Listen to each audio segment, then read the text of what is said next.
Alors que la science-fiction envisageait déjà l'intelligence artificielle en 1950, elle est aujourd'hui présente dans notre quotidien personnel et professionnel, bien qu'elle soit parfois discrète dans les chatbots, les moteurs de recherche, la conduite accompagnée.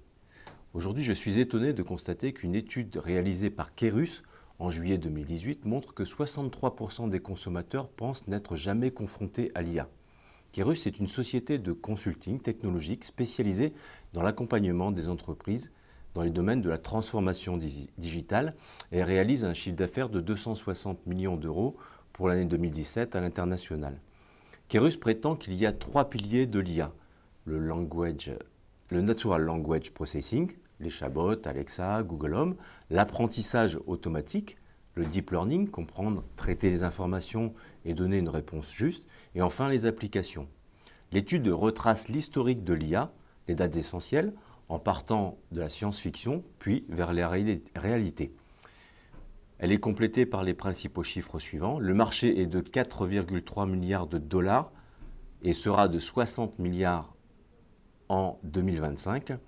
La liste des principales startups sont listées dans cette étude. Il y en a 950 dans le monde, dont 500 aux États-Unis. Une répartition de 5,5 milliards de dollars d'investissement y est décrite. Les projets en France sont portés par les sociétés Samsung, Fujitsu, Google et IBM. Et maintenant, je vous ai relaté quelques chiffres étonnants. Donc, je l'ai dit tout à l'heure, 63% des consommateurs pensent n'être jamais confrontés à l'IA. 57% perçoivent l'IA comme porteur d'opportunités pour la vie quotidienne. 47% s'accordent à dire que l'IA nous libérera des tâches répétitives. 27% estiment avoir déjà utilisé l'IA.